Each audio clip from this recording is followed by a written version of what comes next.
Bon, ça fait environ 18 heures que je cherche et j'ai pas trouvé mon étoile. Je me sens arnaqué, je me sens floué, je me sens eu. Mais du coup, on va apprendre comment ça marche ici, les étoiles. Ça vous dit? Kérid, il faut vous la fier que première fois que Afrique.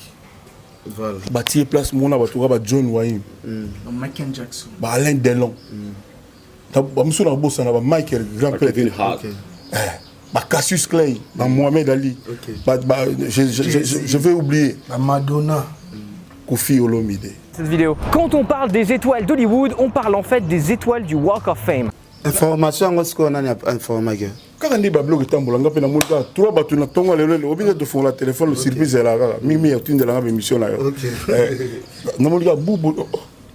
Notre moteur va qui peut Kofi Olomide. On a dit que tricage comme on a internet.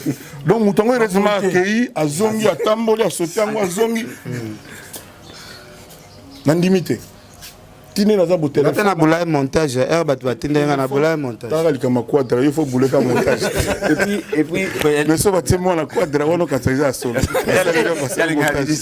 Du coup tout ça c'est bien sympa, mais comment on fait pour l'avoir? Alors, c'est là que ça devient super drôle. Pour avoir son nom sur le Walk of Fame, il faut passer une commission. Cette commission elle se réunit tous les ans en juin et elle prend ses décisions en juillet. Et tous les ans, ils rajoutent à peu près 24 nouveaux noms ici. Parce qu'il faut savoir que c'est très grand, que ça dure sur des kilomètres et qu'il y a encore beaucoup de place à remplir. Mais du coup, comment est-ce qu'on fait une demande? Faut savoir que n'importe qui peut faire la demande pour n'importe qui. C'est-à-dire que si vous avez un petit chanteur sympa dans votre village qui a une page SoundCloud, si vous faites une pétition et que vous remplissez le formulaire à sa place, vous pouvez totalement lui demander une étoile. Il faut juste que la personne concernée reçoive le truc, le signe et accepte d'être présent à la cérémonie de remise. Mais jusque là, la page officielle nayo au public nan ya monté. OK, et c'est le moment où ya monene au mérite tout le monde attend pas besoin passeport diplomatique au tsaka. Parce que page officielle nga te mutuna na zera rango.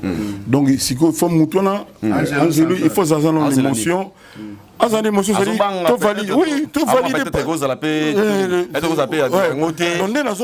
Il y a des amis des gens au bakei kuna po ba mona ngo ba confirmer.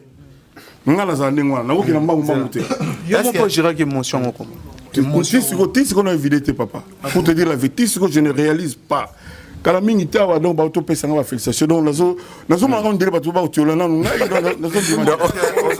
sommes boulé payer au Kendomona à payer mon conseil. Nous sommes Kendomona.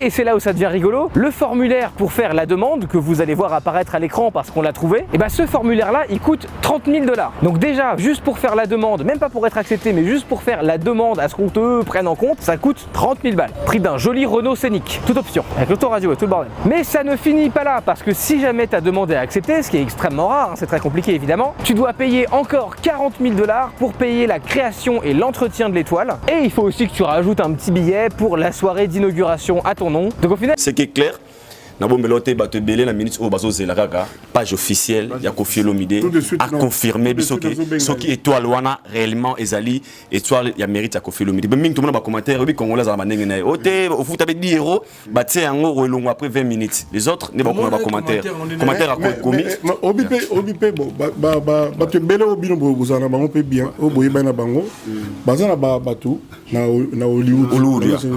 Pourquoi pas beaucoup de bango wana kuta plus crédible que ceux muta Kofi. Mieux vaut mutu monde ta bateau mo na mo ayebe o azana oli no kenana na boulevard wana tala so Kofi wana yali. Te na autre tinda petit na ngatali pena bi c'est bon. Yebsite. Petit qui te parle, les journalistes na biso petit qui te parle. Alors c'est bon. Non, abisi nga zo film téléphone était calé à toi, tu sois na porte. Na misu na bien. Kasi pesa so film atindelo que c'est bon. Ah ben c'est bon. On tient l'émission. Oui, on tient l'émission. On est bien. Information ça bon. Mais c'est quoi étoile wana Congolais mo za na lingwala na kitambo neti babiso ba oyo. Okono tango yo mo na butu neni. Ah ouais, avec la couleur là. Et puis faut faire l'étoile moi ça ndenge mo na ba étoile nyonso tout. Na combo na en or. Non. Son habité ko ebike longo e baxi passe hein. Non, e baxi. Non, bato ba zela, batala lobby soki kozala. Mais soki to moni chaque jour e fandika wana, c'est que bato ba okufa. Wana bato bazoka passe na minute. C'est que bato ba bel ba piquer crise. Mais yo na position c'est pelato ya moi. Non, il faut na wana pena na affaire. Et l'équipe même coupe du monde so biquer de saison. Non na ebisio. Coupe du monde, am sous place ba bomba to monate. Mais combat Kofi etikali. Je te jure. Parmi ba combat ba grand star place touristique. D'ailleurs, bato baya kanga ba photo. Kombo na bia États-Unis kanga photo na étoile peut-être ya mutu moko. Na zwa ba honneur, na zwa ba nini mais loko yo na yebite. Ça kombo na komba ba star nyoso ba étoile. Na lali na Paris na mbeto na ndako nanga. En Afrique du Sud, bazaro luka artiste africain de la décennie. Batindi sigo public et ponaka en direct. Les atego ezarao na un mois ba compliqué en direct. Na bimanet na 2000 voix, na 20 000 voix. Le deuxième simananga abima na moins de 10 000 voix. Bonsoir ba renseignement. Na moins de 10 000 voix. Peut-être on moni ba bloc avec excellence. Ça c'est vrai. Mais pas d'accord, est-ce que Yomo est la grandeur na en fait? Te yondi faut yebsanga grandeur nanga. Africain le bosso hein. Te o na sengi ba paroli hein. Ba paroli ba proposer nga nzembo pona étoile. Ponga mona komi sala la nzembo étoile. Non, mon pas en tout cas, oyembela na onyo soto ya mokili. Étoile ya na lekito. Na lobi na yoti. Tolongola nzambe, toloba nyonso ya mokili. Boomer. Étoile ya na keba. Je ne dors pas. Étoile qui mère. Après la nzembo combiné. Président sepela na nzembo moko yemba.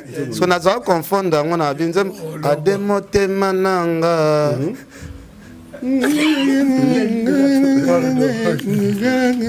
Moko ya ba artiste africain azabongo na asa étoile na kati ya États-Unis. Moko ya baté. Donc artiste moko na kati ya étoile les États-Unis. OK États-Unis tant qu'on photo étoile Michael Jackson ou pe ya Kofi na biso ukanga photo ça la bien. Yangeza pembeni na Steven Spielberg. Toi, réalisateur va filmer. Voilà, je trouvais ça intéressant de vous expliquer un peu comment ça fonctionnait ici le Walk of Fame parce que tout le monde connaît ce monument mais personne ne sait vraiment trop comment ça marche. J'espère que vous avez appris un truc. Si vous avez appris quelque chose, je vous invite à mettre un pouce bleu, l'abonnement et la cloche, ce qui vous permet de nous soutenir et de vous tenir au courant des 2 vidéos qu'on sort par semaine. Moi j'y vais, je vais rechercher mon étoile. J'en ai pour pas très longtemps, environ 20 jours. Allez, salut!